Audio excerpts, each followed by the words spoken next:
Welcome to Restaurant Influencers presented by Entrepreneur. My name is Sean Walchef, founder of Cali Barbecue and Cali Barbecue Media. In life, in the restaurant business, and in the new creator economy, we learn through lessons and stories. I am so excited for today's guest. We have Ari Weinswag of Zingerman's Deli and the Zingerman's community of businesses. Ari, welcome to the show. Thanks for having me on, Sean. It's a pleasure. Ari, we're so fortunate. Toast, our primary technology partner, they're the title sponsor of this show. They power the technology at our barbecue restaurants. They enable us to have guests on like you that have really made an impact in the hospitality business by doing things differently. You know, it's so hard in the hospitality business, in the restaurant business, to make it. It's hard to, this show is for entrepreneur.com. Millions of people fortunately will tune into this. It's so difficult to make it in this business, yet you have done things by going against the grain. And I would love for you, first of all, to tell me where in the world is your favorite stadium, stage, or venue? I saw that you asked that, and I was like, I have no idea. My favorite stage or venue is sitting alone with a book, preferably in the sun, probably like where you are in San Diego, not like where I am in Ann Arbor, where it's actually a remarkable 50 degrees in the middle of January, Wow. End of December today, but Saturday was 0. So, but anyway, yeah, I that's probably one of my favorites. I guess if I had to pick something that's more attuned to what you're really asking, I don't really know, but I'm just going to go with the ARC, which is it's a nonprofit here. It's a folk club, folk music.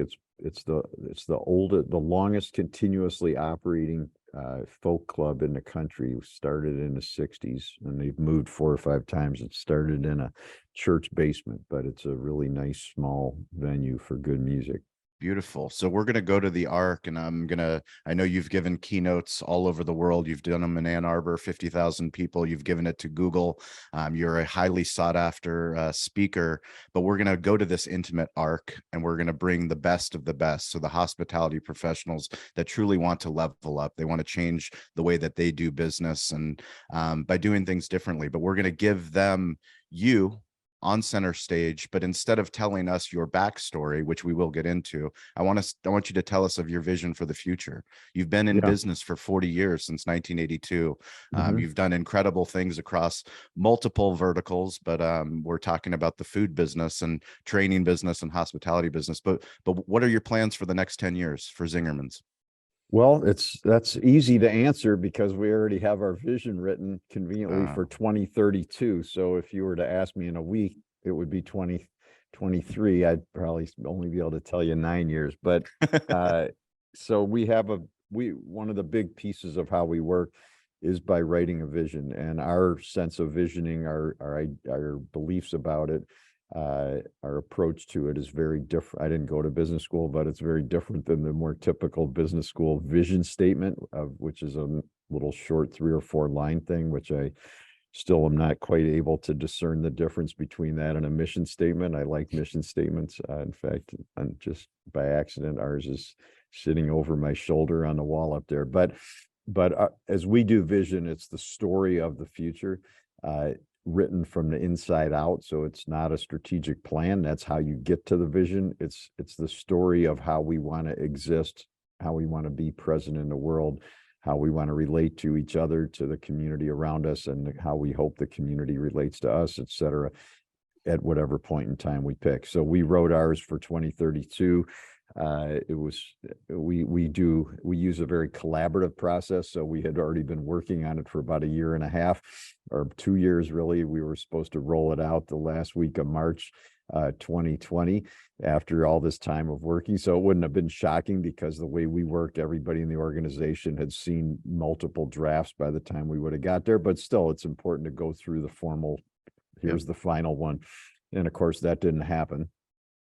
End of March 2020, we got a little bit diverted by what happened. There's something happened. Something happened. Quite remember, but whatever it was, it threw us off course. And but we did roll it out with very minor grammatical improvements to the document the following January. So that vision says a number of things. It's about 10 pages long.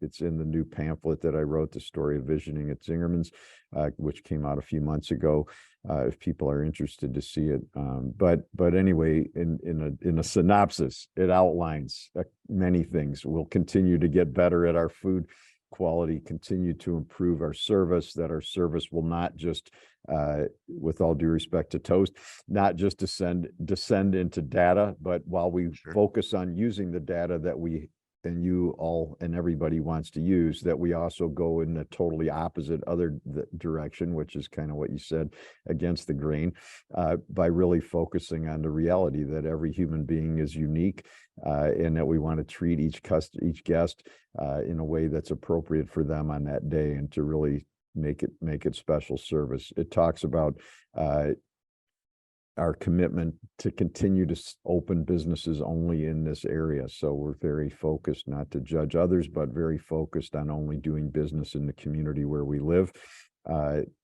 It talks about continuing to do the transition work, succession work, which is appropriate. We're getting out front of it by working on it ahead of time. So we actually are finalizing the work on a perpetual trust. So I can talk about that if you want to. It talks about diversity work. It talks about inclusion work. They're not the same. They're important, two different things. It talks about starting to work, which we haven't really done yet, but of starting to teach our leadership approaches, our business approaches to young people. So not the 16-year-olds that we might hire, but to like teaching our visioning work to 9-year-olds, teaching our energy management work to 8-year-olds, teaching about beliefs. So that's a whole piece of work that we haven't really begun to do, but in 10 years we'll be doing it. It talks about, obviously, like you, the quality of workplace that we want to be able to deliver to people.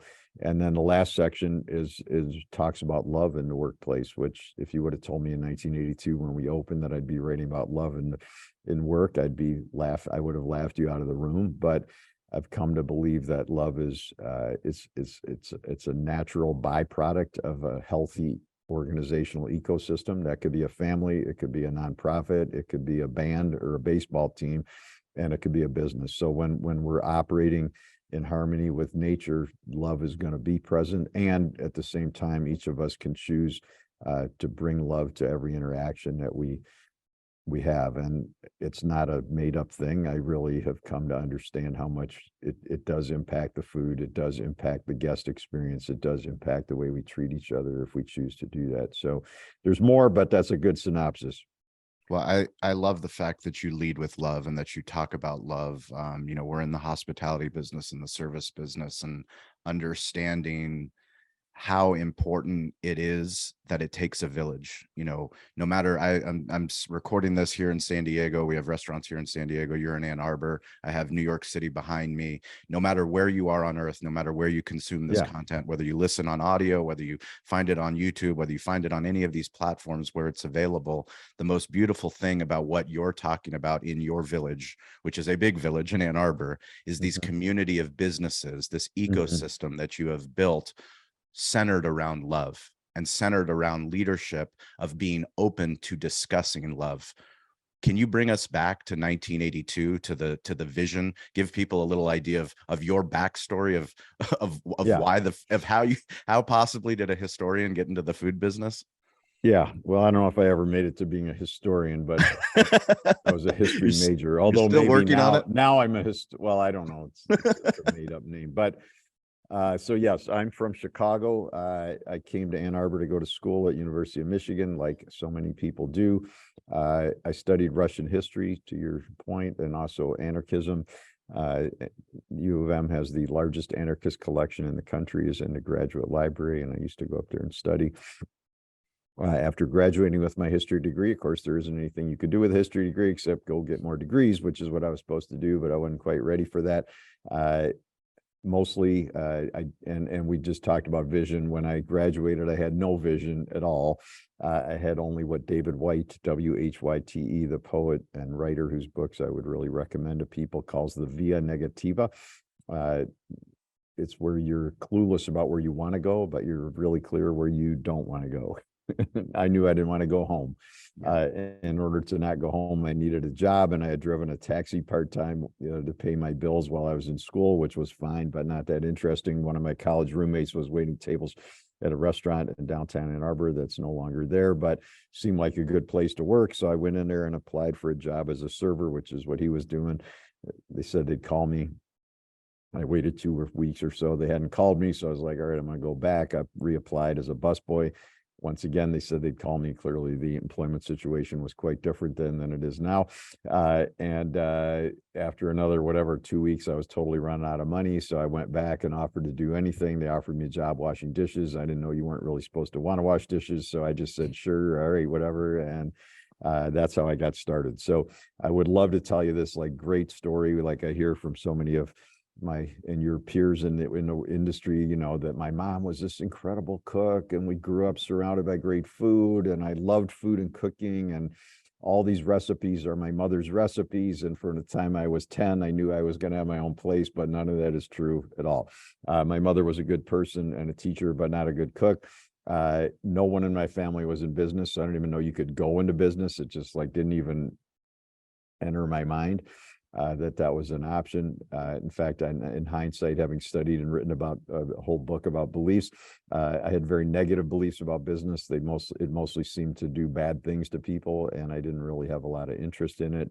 And I just needed a job, so I really lucked out because I stumbled into work that I still really love. I came to love food and cooking. I started prepping and line cooking and eventually managing kitchens. So my background in our world is all back of the house in its roots. I stumbled into great people too, because Paul Saginaw, who's been my partner in all this, which I just left a meeting with him to come over here to do the podcast, was the general manager, and he had been the bar manager at one of their other restaurants, and they had just promoted him and he had just moved over. So his first day as GM was my first day as dishwasher. And that's how we met.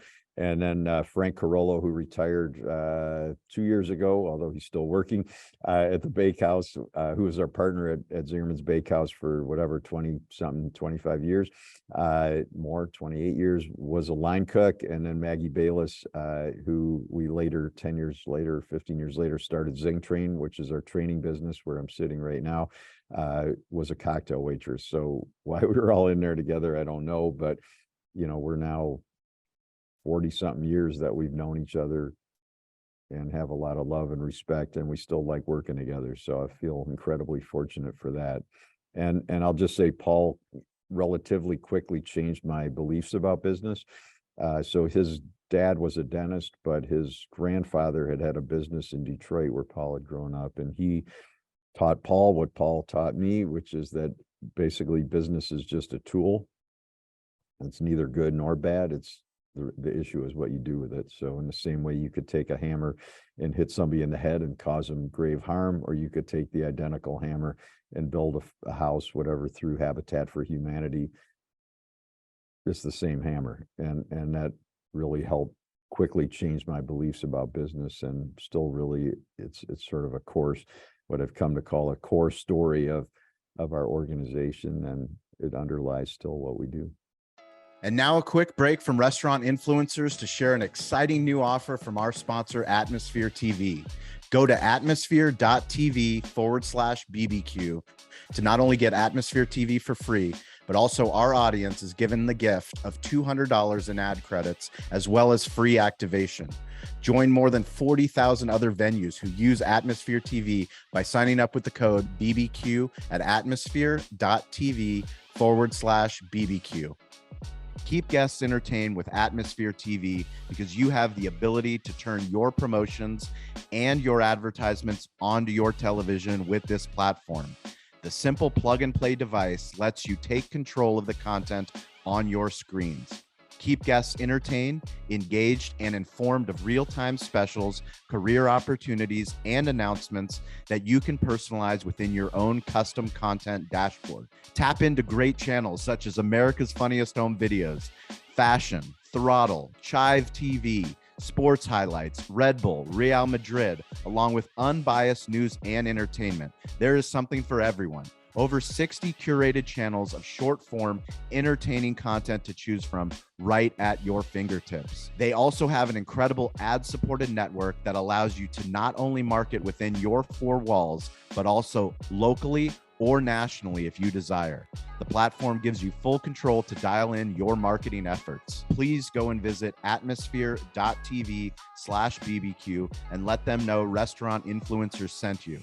Can you give our listeners and our viewers an idea of the scope and the scale of what you guys have built in 40 years? And I know you repeatedly said that growing for growth's sake isn't something that people should be doing. Just because you could have opened up a Zingerman's in every single university town and across the country, you've been asked, you're probably pitched on a daily basis to continue to grow. And that wasn't your trajectory. In fact, you went antithesis to that. Can you give us an idea of the scope? Yeah. And let me finish. I guess I didn't really finish the story of Zingerman. So I was working for other restaurants. So Paul left. I stayed and worked for that restaurant group for about 4 years. Paul left about halfway through that and opened a little fish market here in Ann Arbor, which is still one of the best in the country. And he and I stayed friends. And, as almost everybody in the industry who's paying attention thinks of opening their own place. Not everybody does, of course, but, we would chat here and there about doing something together. And anyway, fall of 1981, so a really long time ago, ancient history, shortly after World War II, I reached a point which people, I'm sure many can relate to. Like, I didn't hate going to work. It was a perfectly fine company, and it's what I would now call a good job, but it wasn't good work. Good work meaning more the context of vocation, which I would say I have now had for many decades. But so I just decided, you know what, it's time to do something else. Like, I didn't hate going in, but it was just like I could sense where they were going wasn't where I wanted to go. And it was just time to move. So I just gave 2 months notice. I'll say for this podcast, I timed it to be November 1st, so I wouldn't have to do New Year's Eve inventory. Which I don't think most industries don't understand, but on this podcast, everybody will. And Paul, not knowing I had given notice, in one of those wonderful coincidences of life, which sometimes work out, called me like 2 or 3 days later, and he didn't know I was already leaving. And he said, "Hey man, there's this little building coming open near the fish market. It's about a block away." He had grown up in Detroit, like I said, where you could get good deli food, and in Chicago, where I grew up, you could get it, but you couldn't get it in Ann Arbor. And that was one of the things we had talked about doing. And so somehow, I don't know how, but like within a week, we decided we would do it. And then 4.5 months later, we were open. Today, it takes, as you can relate to, I'm sure, about 4 months to get a meeting set up where everybody's not booked or out of town or whatever. But somehow we renovated the space, did the menu, wrote the recipes, costed the recipes, and we opened up March 15th, 1982. Its original space was 1,300 square feet. The building had been built in 1902 as a grocery. It's a little 2-story orange brick building on a kind of diagonal, I think it's hexagonally shaped intersection. So it has a funny, in an interesting way, building shape. And we had 29 seats, 25 sandwiches on the menu, and a little bit of what's now well known as specialty food, but at the time was mostly just considered weird. People, if I would tell them we had extra virgin olive oil, the standard response was something along the lines of like, extra virgin, like, how can that be? So, obviously the food world has come quite a long ways. Yes. But our original vision was not written down the way we now do it. But as I told the story in the new pamphlet, I mean, we had one in our heads, like as does everybody who opens something with a dream, whether it's a nonprofit or they start a band or a church or whatever they care about. They've imagined this future, and that's basically what a vision is. So we knew from the get-go we only wanted one. I like unique things. I did a pamphlet a few years ago called The Art of Business. I'm much more interested in the originals. In the food world, I've always been drawn to the places where there's one. Like it's the places, like I think of Cal Pep in Barcelona. We're like, I go there. It's amazing. It's certainly not perfect. Nothing is. but it's a really special place that 20, 30, 40 years later, like I still remember going there and I still want to go back. And no disrespect to those who choose to open multiple units. I think it's clearly a good, potentially good business model. It's just not interesting to me. We knew we wanted great food, great service, and great place for people to work. We knew from the get-go we wanted to do it, as we still do, in a very down-to-earth way. We weren't interested in being like really, up here. We wanted people of all walks of life who were interested in food. And obviously there's financial barriers, but that's an issue that we all struggle with. But beyond that, we wanted it to be as accessible to anybody who was interested, whether it was a high school student from next door, we're next to the alternative high school, to come in and get a slice of bread and some butter, or it was somebody coming from, the president of the university, or somebody flying in from New York City to have lunch, whatever. We wanted them all to be welcome, et cetera. And from the beginning, we wanted something really just unique and special, like not a copy of what already existed in New York or wherever. We wanted something that was going to be true to us. So that was our original vision. I'll say from the get-go, mostly people thought we were nuts. Everybody said we'd be out of business within a year or two. As you said, the industry is not easy anyway. People told us it was a bad neighborhood. There's still no parking to this day.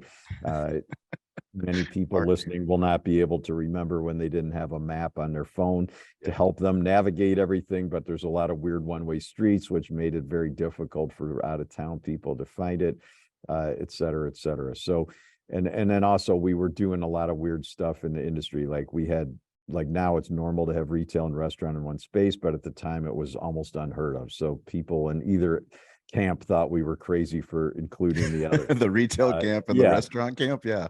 Yeah. I mean, it was just like, are you nuts? Why would you want to do that? And then also from the beginning, we had this traditional Jewish food, which we still have, all the stuff you already know: chicken soup, corned beef, et cetera, chopped liver. But we never tried to be only Jewish. So we had ham hocks because we were opening in the old African-American neighborhood. We had prosciutto. We had things that my mother was freaking out about because they weren't things that I should have been eating. And so we combined those two things also in a way that was pretty unusual. Fast forwarding now to 41 years in March down the road, and a couple of written visions, which is where all of this came from.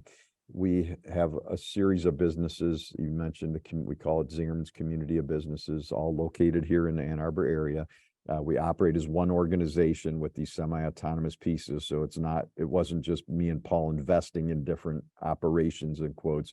It's really run as one organization with a lot of freedom and autonomy within each business. There's managing partners within each business. So this is somebody who's on site regularly, not just a manager. No offense to managers, because there's some great managers in the world, probably some listening, but in general, when there's an owner on site, it's a different, I think, energy when it's done well, and a different experience. And we have today the Zingerman's Bakehouse, Zing Train, where I'm sitting now, our mail order, which started rather organically by people moving out of town and calling once a week. Somebody would call and try to buy something. Now it's our biggest business. We ship food and whatever, olive oil, bread, pastry, cheese from our creamery, et cetera, all over the country. We have a little creamery where we make handmade cream cheese, so old school, which hardly anybody does. Fresh goat cheese gelato. We have a coffee roasting, a candy manufacturer where we make handmade candy bars. We have an amazing little Korean restaurant. Ji-Hae Kim is the partner there and the chef, and she's done incredible work with traditional regional Korean food. Zingerman's Roadhouse is all regional American food, which is going to have its 20th anniversary in September. Let's see what else. Cornman Farms is a 1830s barn and farmhouse that we renovated, and we do weddings and events out there. It's about 10 minutes west of town. Zingerman's Food Tours. So we take people to Europe right now. Maybe we'll expand from there to visit people that we buy from and really have a food and wine experience in the origin, in the place that the food and wine originate from. And I feel like I'm forgetting something, but that's a rough scope. So we have about 750 people that work in the Wow. organization. The total sales will be this past year, our fiscal year ends the end of July, 70 million. Wow. And then we have, just to wrap up this piece, so we run the organization by consensus of the managing partners. So that's like 18 or 19 people. So not the price of a sandwich at the deli or which toast special goes on the menu at the coffee company. That's decided in each business. But like if we're going to open a new Zingerman's business or change our 3 steps to great service to 4 steps, that would be approved at the what we call the partners group level. And then we're moving more and more excuse me, towards employee ownership. So we have 225, 230 staff own a share right now. Wow. That's great. Can you bring me back to going from Zingerman's to the second business? Because I think a lot of people that listen to this show, and one of the things, like we said in our thesis, is how do we think differently as food businesses? And the thing I love about your food business is that it's evolved over time. And it's also the tortoise. It's not the hare. Everyone loves to celebrate the hare, the unicorn, all the things that we see and get celebrated typically in the press. But what doesn't get celebrated is the craft. You know, we're in the barbecue business, the low and slow business, and you're low and slow tortoise. But you also had to get to 2. How'd you get to the second business? Yeah, people often will say, like, man, you're growing so fast. I'm like, really? It's like, I'm not a math major and I'm not a finance major, but it's sort of like your 401k. If you just keep putting a little in every year over 4 years, it looks like a lot. But I mean, most years we've grown, I don't know, 5, 6, 8, 9%, you know, which is like a reasonable growth rate. So I look at the growth and I look at organizations, and I've written quite a bit, and it'll be the next book as I carve out time in my spare time. The next book will be on this metaphorical model of organizational ecosystem. So if you think of nature, I learned many years ago from Miller Joe Lindley down in North Carolina. He's 7th generation. I'm sure his kids are in there now, so it's probably 8th generation.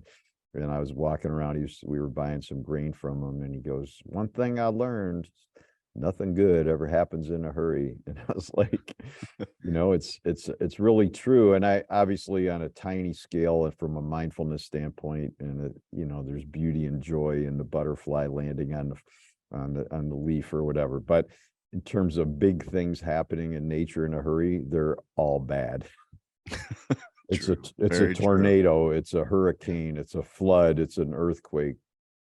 And so it's really trying to grow in a way that's more aligned with nature and that doesn't take over the ecosystem. And there's some businesses that we can leave their names out, or I can say them, but where their growth is huge and everybody looks at them as this massive success. But I look at them as an invasive species.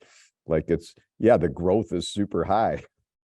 But the question is, what's left in the ecosystem after they've eaten everything, right? So just like whatever it was, the carp that got into Lake Michigan, and you know, they're not native. And if you judge their success on growth rate, I'll leave the swear words out, but they're killing it.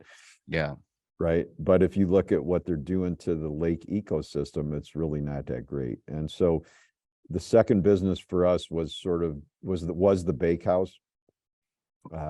It was done as we were already starting the conversations that became the first time we wrote a vision, which was called Zingerman's 2009, that we wrote in 1994. So intuitively, we sort of had the sense that we then made much clearer when we wrote the vision. But already it was clear to us that, like, just continuing to grow the deli, it makes it harder and harder to do what you do really well. And so rather than adding a baking department, and the reason we were interested in baking, by the way, is because we were frustrated that we couldn't get the quality level that we wanted and from other bakeries. So it wasn't like we wanted to go into the bakery business as this big economic opportunity. It was like we kept trying to work with these bakeries to improve what we had thought was good in 1982, but as I traveled, realized wasn't good enough.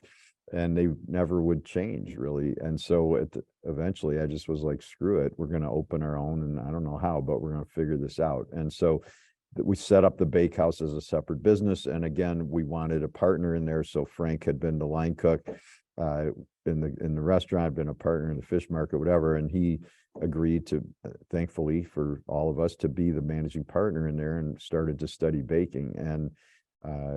And so that's how the bakehouse got going. And originally it was really just wholesaling to the deli, and grew from there. And today, again, it's a wonderful business, thanks to Frank's work, to Amy Emberling, who was one of the original bakers, who became a partner 8 years later, to Jason Restrick, who's started at like 17 working in the shop, who's now a managing partner also. And everybody who's worked over there, it's become one of the best bakeries in the country. And so that was number two. What I would say is, if you ask me now what I would do, it's always to start with a vision. Because there's really no right answer for the future, and there's no wrong answer. I just wrote a piece in the e-news that I do, which I'm assuming you'll throw in the show notes. Absolutely. Definitely. We'll put in the So show notes. I just wrote yesterday again about the visioning process, because it's really changed my life. I wouldn't be sitting here with you having this conversation without it.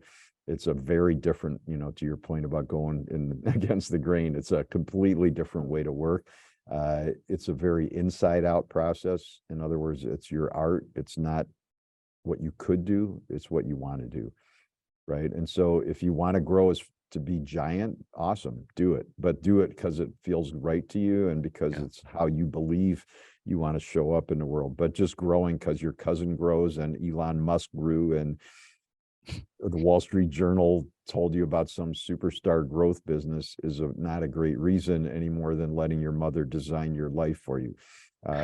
She has opinions, some of which are helpful and some of which aren't, and you could decide how much you want to follow them. But when you just follow them because she told you to do it, it leads to some really severe life crises later, right? And so this is really, when you write the vision the way we do it, you're describing the future you want, and it's coming from the heart, and it's including facts and feelings. So it's not just a business plan. It's also about how you feel about your work. How do the people you work with feel about you? How does your community feel about you, et cetera? So I was very fortunate that I never met my father. I was raised by my grandfather, and he was from the old country, from Bulgaria, and he was obsessed with learning, obsessed with reading, obsessed with curiosity and asking questions. Yeah, so much like a great guy. Yeah, so much of what he taught me was that we not only need to learn and be curious, but also share what we learn. And the more that we share what we learn, the bigger impact that we can make. I mean, it's the reason why I'm having this conversation with you. Is selfishly, I could have reached out to you, coordinated this, and figured out a way to get some of your time to hear about this incredible. It's not hard. Business. I'll give out my email on the show. But that's Zingermans.com. That's the beauty of the world that we live in, is that we all have this access. We have access, unfettered access. I can't imagine what my grandfather, what he was able to accomplish without the internet. Now we have the internet. Can you talk about Zing Train and the evolution of the impact of this open book philosophy, this leadership philosophy that you are now taking beyond Ann Arbor, literally to anyone? Yeah, well, yes. Well, open book management is one piece of what we do. It's certainly not the only one, but Zing Train. So when in 1994, we wrote what we came to call the Zingerman's 2009 vision. So this was 15 years into the future, and that's where we, for the first time, described having this community of businesses, like I just talked about earlier, where we would have these managing partners, where each business was a Zingerman's business, but each had its unique specialty, so that we didn't replicate the deli, where they would all be here in the Ann Arbor area, as per what I said earlier, and where it would operate, as I described, as one organization with these semi-autonomous pieces. So that's what we laid out. And one of the great things, the many great things about having an inspiring vision that you share, is that good people are drawn to it, right? People who share your values. So the people who wanted to be part of an organization that was going to flip and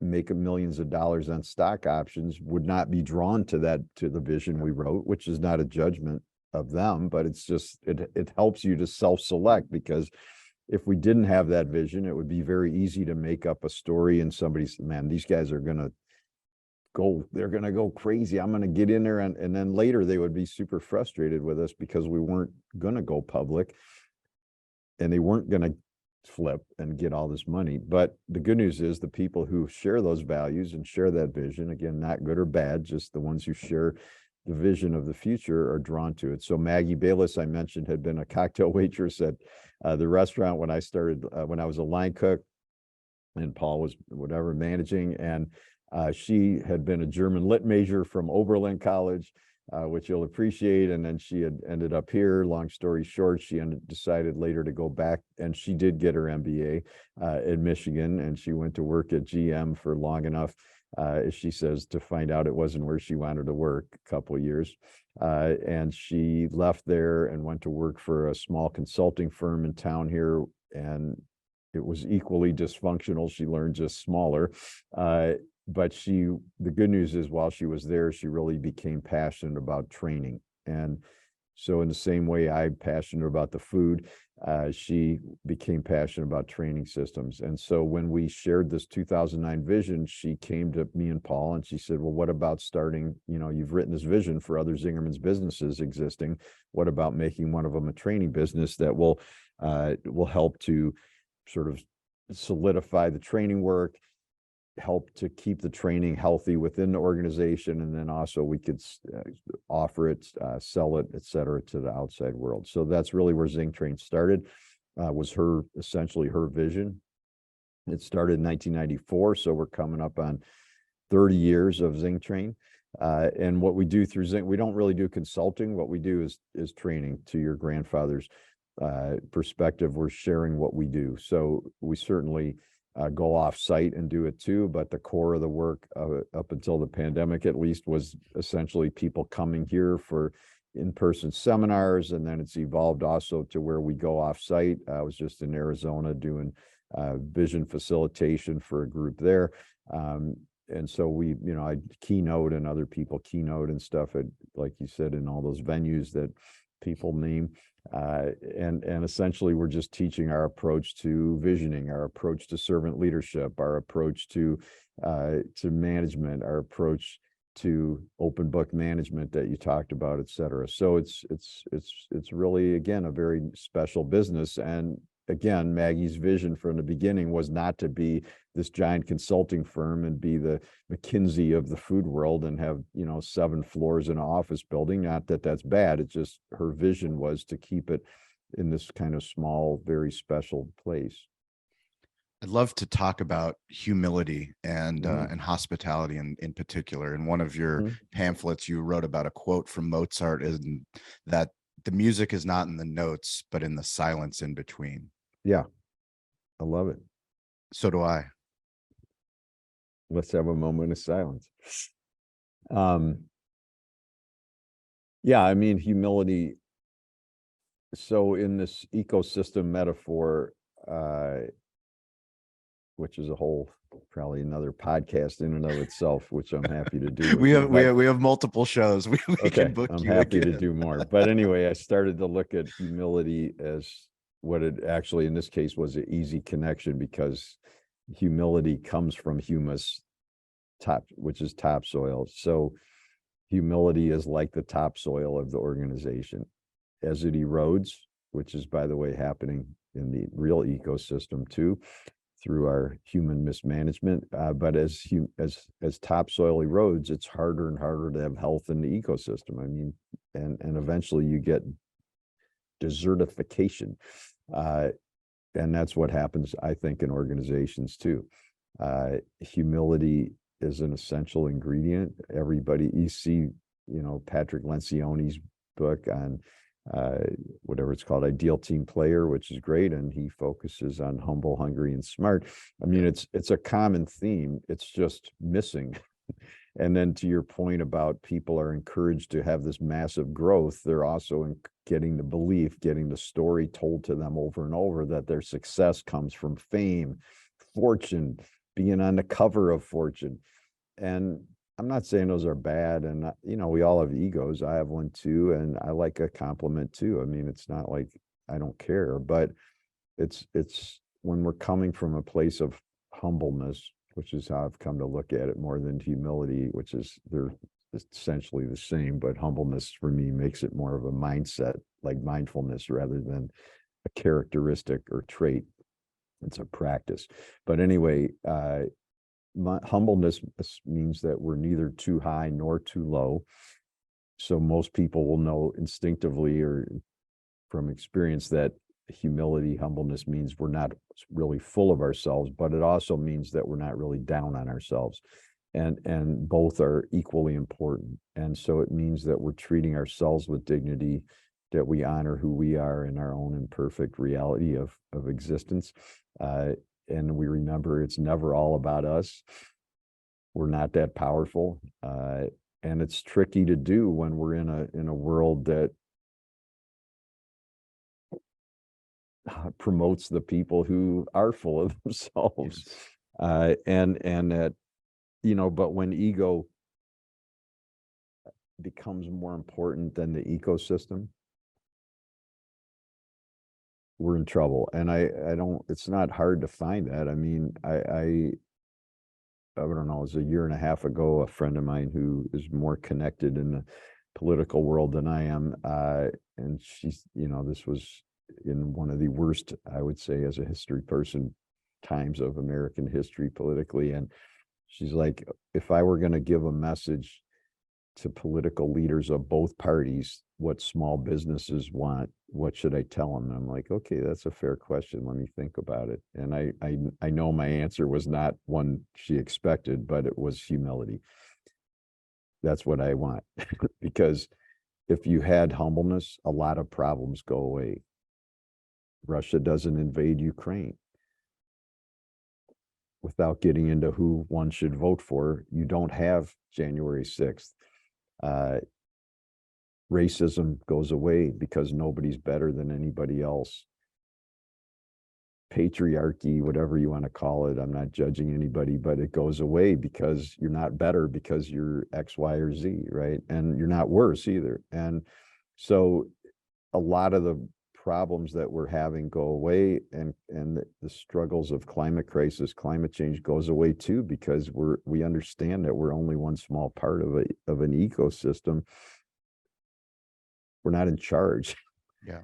And so a lot of issues would be, it doesn't mean life would be easy. It doesn't mean we'd be problem free. It doesn't mean nirvana or, utopia would arrive, but it's just a lot of the things that are challenging the world in very bad ways would be diminished.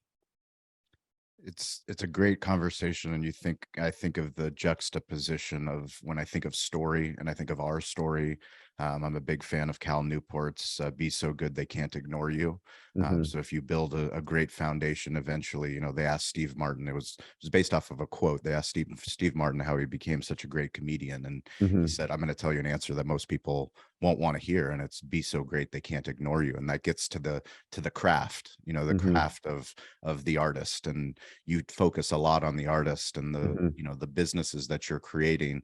For me personally, we thought that if we created a great business, a barbecue business in San Diego, and provided incredible, exceptional hospitality, took care of our community, gave back, that people were going to come. Sounds about right. Yeah. That people were going to come and line up and knock down our doors and build this incredible business. And when I realized that wasn't the case is once I started utilizing the internet to start telling our story. So for you, I'm asking, to the Zingermans, to the entire ecosystem, is there a fundamental way that you approach social media in this day and age? And is there a way that you're going to get louder on all the different platforms because you have such a powerful message? Because there is that ego that we're talking about, and there is that humility. And back to Mozart's quote is, how do you be silent when everyone else is loud? Yeah, I'm the wrong one to ask about. I barely go on social media. I know. I did my homework. You're on you've claimed certain profiles, but there's no profile photo and no content. I have an Instagram account so I can look at other people's if I want, like my girlfriend who's very good at it. and look at ours. So it's not like I never look at it. It's Sure. just not my number one priority. Sure. I prefer to read and write, and I'm not judging. I mean, there's clearly great stuff that happens on social media. Tammy, my significant other, uses it to rescue dogs and do some amazing work and connect with friends. And she doesn't post critical things. She's very positive, and there's a lot of great stuff has come from it. And at the same time, we know that there's some downsides, like everything, right? So Yep. everything has its upsides and its downsides. I mean, it's really just a tool, I guess, is how I look at it. And there's always been social media, like going to the tavern was social media. Correct. Right. So it's just another way of word of mouth. And the difference is that it can be,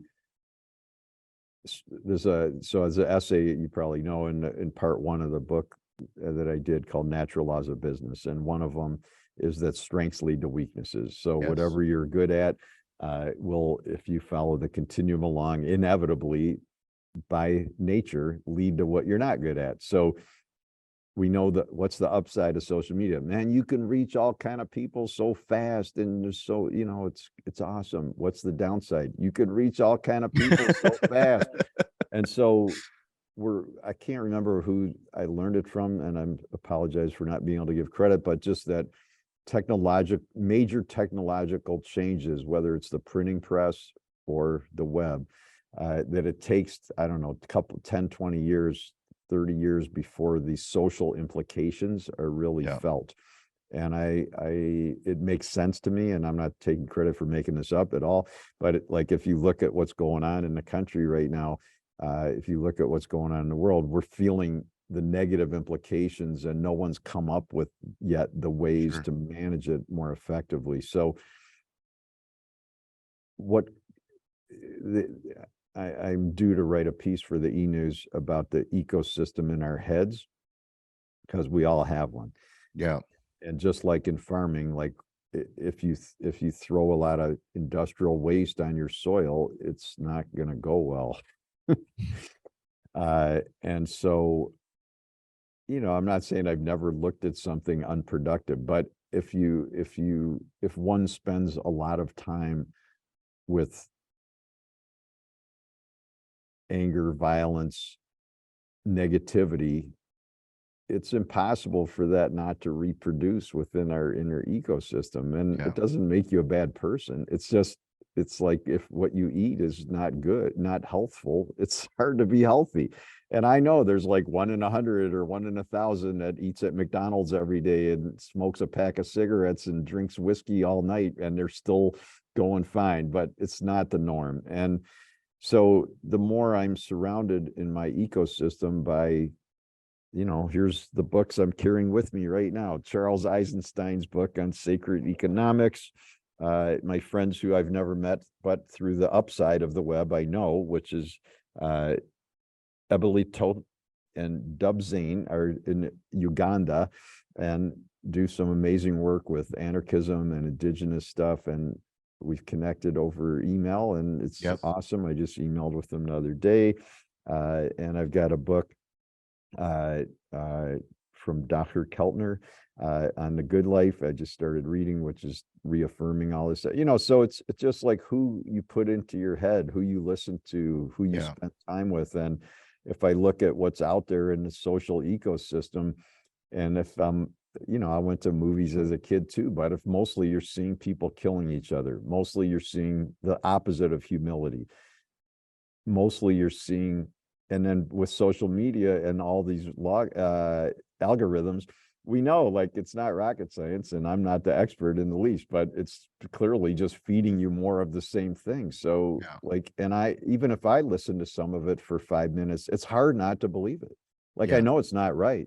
I know it's not true. It goes against my values. I'm pretty moderately intelligent, and I've been doing this for a long time, but even 5 to 10 minutes of listening to the same story about X person's the devil or whatever, like, it's hard not to believe it. And if you're surrounded by that repeatedly for years, dude, the root system of your beliefs is just getting deeper and deeper. So well, I guess could be good, and it can go bad. I'm just challenging you that because of your powerful message and the way that you're making an impact, Yeah, you're actually creating content that can be consumed by anybody that yeah, needs to be on the internet.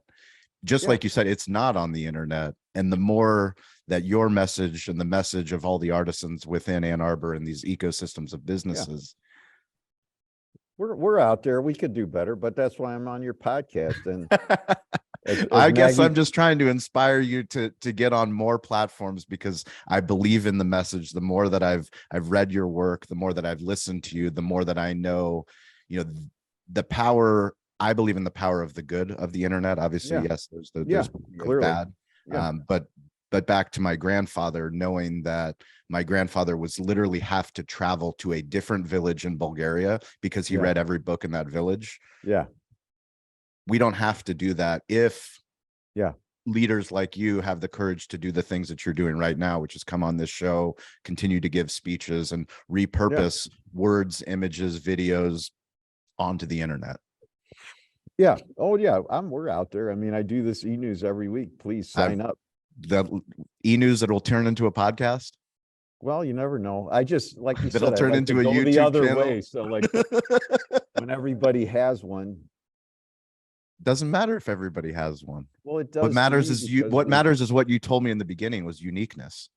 right. So I'm not saying it's bad or good or bad. It's just there's only so many hours, and Yep. it's But you're choose your already words. doing it, right? You're already Well, doing it. I am, but I'm letting you have the podcast, and then I'll let you promote it, and you like it. And I'd rather sit. I like working the floor at the restaurant, Yep. and I like the writing, right? And the two together, create a meaningful life for me. So I'm not opposed to any of that. I mean, it's just figuring out which things are both rewarding for me because I need to want to do it, Yep. and feel good about it because that's what enriches my internal ecosystem and gives me that Sure. positive energy to be excited to work every day and to want to keep going and to stay up late working on stuff because I want to do it, not because I Yeah. have to do it. Yes. And that, what's right for one person's not right for the other one. So like I run every day. Like I'm super slow. I'm an afternoon runner. I'm not competitive. I've never run an organized race. I have no interest in it. I like being alone. It's great. Other people hate running. Like it's not like running's the answer. It's just finding a thing that works for you and then doing it in a way that helps you live the life you want to live. And part of that's financial and part of that's whatever. But trying to do the stuff that is interesting to me so Well, that I want to keep doing it. I appreciate that, and we're grateful for all the people that listen to the show, that watch the show. Every single Wednesday and Friday at 10 a.m. Pacific time, 1 p.m. Eastern time, we're on the social audio app Clubhouse. That's an opportunity if you listen to the show to raise your hand, come up on the virtual stage, and tell us the story of your hospitality journey. No matter where you are in the hospitality space, if you're an owner, operator, multi-unit, if you're a manager, if you're a server, no matter what you are, come up on stage, tell us about what you're doing online and how we can help. This week, I'm going to give a social shout out, and that goes to Joe Martinez. He has just opened up his first food truck business, Smokin' Joe's Pit Barbecue, and he has a YouTube channel with over 200,000 subscribers. He's on TikTok, Instagram. He's doing all the things to tell the story of his business. Eventually, we'll be doing mail order, hopefully a global company like Zingerman's. But Ari, is there somebody in the organization, since this is on Entrepreneur, that you'd Yeah. like to give a special shout out to that's gone above and beyond in 2022 heading into 2023? Well, I think everybody, to be honest, and I'm not being flip. I mean, humility dictates like whatever I have done, it wouldn't, I mean, I'm not just saying this, there's no, like, I wouldn't be here without all these other people. Yeah. And it's not just a figure of speech or a nice thing to say. I mean, it's just the reality. Like if Paul wouldn't have changed my beliefs about business 40 whatever years ago, I would never have been in business. If Frank wouldn't have taught me how to cook the line all those years ago, I wouldn't, if Maggie wouldn't have started Zinc Train. And then it's just, really honestly, whatever we've achieved or whatever recognition we get in the end of the day, like who cares? Yeah. If the espresso across from where I'm sitting at the coffee company is lousy, or we give you bad service at the door at the Roadhouse when you come in tonight, like maybe we get an extra pass because we've been around for a while, but we're all just a year from going out of business. I mean, and Yeah. I don't mean that in a like scary, horrible way. It's just the reality. And I don't take any of it for granted, and I don't take anybody for granted. And it's really going out every day, and same as you. I mean, it's go out and re-earn it, man, and to go Yeah. taste, check the salt, and mm, check the crust on the baguette. And not that dozens of other people here aren't doing it too. I'm not saying I'm so great, but it's just that all of us need to be on that all the time. And I guess for me, it's just, I deeply appreciate everybody here. It's, like I said, whatever, 18, 19 managing partners. I didn't mention we have 4 staff partners that serve 2-year terms as part Wow. of that consensus. And really the newest person we just hired is already doing stuff that's helping to keep the organization going. And I take that seriously, and I feel like in a good way, I have a deep responsibility to help get them to greatness.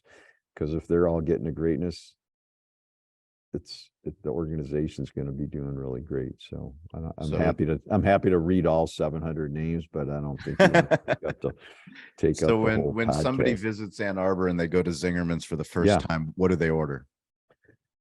Well, it depends which part of the organization they go to, because part of in a good way what's happened. Well, let's go to is- the original. We want to go so to if the you go to original, the the deli, first. what do The you deli. order? Is you should order what you want to eat. But Yes. the Reuben, of course, is the biggest selling thing. I would order, which I can answer more accurately if I had never been there, the #1 sandwich, which is chopped liver and corned beef. So that would be a good way to go. And then I would taste like a lot of all the stuff. So we have everything open to taste. You want to taste any of the cheeses, the olive oils, the breads, whatever, please come taste and experience as much as you can. There's an incredible orange blossom honey from Italy that just came in. The e-news that I do every week in part is putting stuff out there that people will not have known about. We got just started getting in some incredible sumac from Jordan, women-owned company there that's wonderful spice. And then I wrote the week before about they call it honeycomb, but it's not really honeycomb. So it's essentially spun honey that's then dipped in chocolate, and it comes from Dubai. From Wow. a company called Mirzam, and it's a bitter honey like the Corbezzolo from Sardinia that's barely sweet, and then it's dipped in dark chocolate, and so it's sort of like seafoam candy texture. So it's just there's so many things, and even with all the travel, it's still amazing to be able to bring people these tastes of Yes. flavors that, yeah, like at the Roadhouse, we do barbecue also, and fried chicken and macaroni. So it's not like that's the only place in the country you can get fried chicken. I mean, it's just, I'm not that competitive. And so when people start going, and is it as good? I'm like, I just want it to be the best fried chicken you're going to have today. And I just Yes. want you to have a really amazing meal.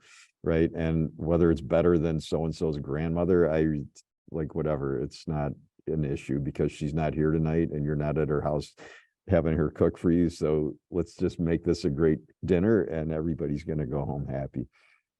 Where's the best place for people that want to read your work? Yeah. So this amazing writing career that came out of turning the restaurant newsletter and taking it over. Yeah. So in this food world, I can say it with clear understanding. We're essentially farm to table, but for books. So I'm not a big fan of Amazon, no disrespect. We do all the work here. Yes, of course, we have editors and proofers that we hire and stuff. I don't mean we're so egotistical that we don't need help, but the point is to do the production in-house so that we can choose the paper that they're on.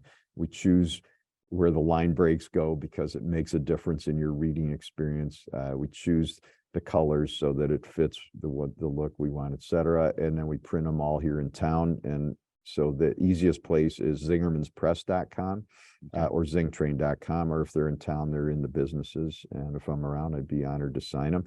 And there's 4 parts in the business book series. Part 5 is in the works, but it still takes a while, as you know. But part 1 is mostly about our organizational stuff. So a lot about the visioning work, et cetera. Part 2 on leadership. So servant leadership, we do a lot of work around energy management, which I learned from my friend Denise Kavanaugh, who you could have on the podcast. She's not really in the food business, but absolutely great interview. Part 3 is on self-management, which I'm sure no one listening actually needs, but maybe one of your staff needs some help with that one. And then part 4 is about beliefs. So this has been a huge piece of our work over the last 4 or 5 years, which is getting clarity around what beliefs are. So not religion, sports, and politics, but like what you believe about human beings, what you believe about young people, what you believe about coffee or barbecue or the ecosystem or whatever, and how that we have the power to choose the beliefs that we had, and how our beliefs are being formed, like yours, in a wonderful way, formed so positively from your grandfather's influence, but it's not genetic. Yes. And understanding those beliefs and that we can choose them. And 18 months ago, we rolled out a statement of beliefs, which is our commitment, basically, that these are in essence, intellectual ingredients we will use for our decision making, and that's been a big thing. And then there's a bunch of pamphlets up there. Some are single essays out of the books, like the single off the album, for people who don't want the whole leadership book. They could just read about servant leadership. But then there's 6 that are not in the books also, and one of them, the most recent one, is more on visioning. There's the one on Emma Goldman, who I don't know if your grandfather would have known about, but she was from Lithuania, came to the U.S. in 1885 when she was 16 years old. She was an anarchist, and by the time she was 20, to your point about your question about venues, she was speaking to audiences of like 5,000 people by the time she was 20, 21 years old.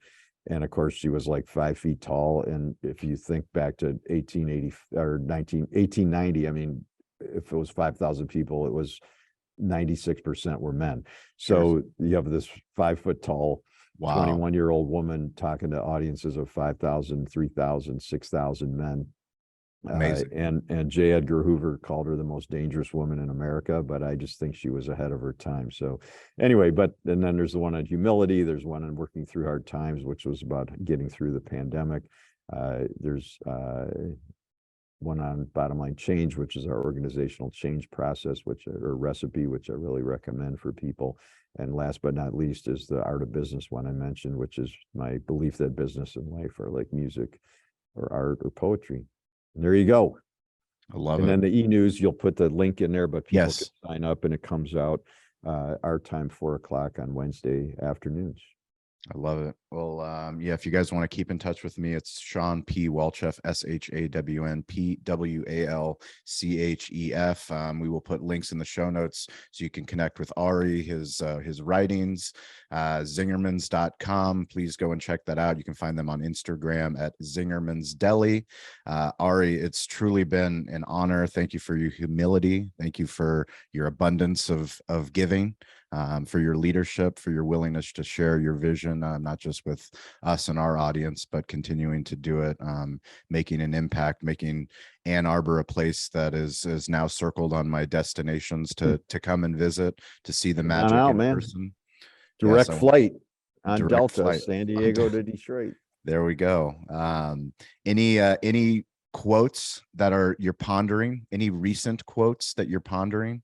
Any parting words of wisdom on belief systems? There's always quotes, but there's always quotes. But I didn't. Weren't prepared. I caught you off guard. But I can find you a quote. Let me get one from Emma Goldman here. We're just gonna lower the computer screen by taking out one of the books. How's that? There we go. Very practical. We're going to flip to this page, because this quote is really a lot of what helped me to reconnect my studies of anarchism from when I was in school with what we were doing in the workplace. And so she wrote this in 1910, and she wrote it about anarchism. But when I reread it, I don't know, 10 years ago, I was like, this is what we're trying to do in the workplace. And I think, Sean, it fits with what you're trying to do too. She said it's the freest possible expression of all the latent powers of the individual, which is only possible in a state of society where man is free to choose the mode of work, the conditions of work, and the freedom to work. One to whom the making of a table, the building of a house, or the tilling of the soil is what the painting is to the artist and the discovery to the scientist, the result of inspiration, of intense longing, and deep interest in work as a creative force. So I can copy and paste that for you if you want to use Wow. recreate Absolutely. it. But when I read that, I was like, she wrote this 100 years ago, and it's totally what we're trying to do. And this is really our work, to your point, is like, not how do we become famous, but how do No. we make every new line cook feel like their work is a creative force in their life, and that it has meaning and purpose, and that they matter as a human being, and that they're treated with dignity, and that their voice makes a difference. And if we do that, and the food's good and the service is good, because they also have to be done well, and the finances managed effectively, then we can keep going. And we can keep going. I don't want to Our- have to apply for a job again. I've never written a resume. Ari, it's been truly an honor. Thank you for listening. Thank you for being here. Thank you for your time, your wisdom. We can't wait to come out and visit. Please subscribe to the show. Please visit zingermans.com. Please just literally, this has been such an honor. I told you when we started the show, this is why I love the opportunity that we have to have conversations like these, because I think it's so important, not just in the hospitality business, but in all business, that we start to lead with love. We start to lead with story. We get back to the craft of what we do, and understand that, this is it's a marathon and it's not a sprint. And we should celebrate the long and hard work that we do every single day, because it can be magical work. Absolutely. And again, my email's ari@zingermans.com, so people are welcome to reach out. And like you said, zingermans.com is all the food, so we'd love to ship everybody food too. There you go. And then the books and stuff, Zingermans Press, or zingtrain.com. And love to, whatever, if people have questions, please reach out. Beautiful. Thank you so much. Stay curious, get involved, and don't be afraid to ask for help. And we will catch you guys next week. Thank you. Thanks, Sean. Take care. And a special thank you to our title sponsor, Toast. Toast is the primary technology partner that we use at our restaurant, Cali Barbecue. It is also the primary technology partner that so many of the guests have shared with us on this show. People like Sam, the cooking guy, Stacy Poonkinney, Jeff Alexander. So many times the guests tell us that they're using Toast when we didn't even know that going into the interview. That is why we are so grateful that they sponsor this show. We want you to win. You that listen to this show, we want you to improve your digital hospitality. Toast is built for restaurants, and it's built for you. Toast is the restaurant-first platform that's built for your needs, whatever your size, concept, or ambitions. Improve your bottom line with a customizable platform that's easy to learn, use, and grow with. And it meets you where you are with all the right tools for your price point. If you have any questions about Toast, please DM me at Sean P. Walchef, ShawnPWalchef. I will get you the link to the right Toast contact in your market. It's so important that if you listen to this show, that you win. We want you to be on this show eventually. Let us know that you heard the show, you heard about Toast, you implemented Toast, you did a Toast unboxing in your restaurant. Talk to us about how you've impacted your village, your city, your community. Share your Toast story with us. DM me today to learn more, and be sure to check out Toast.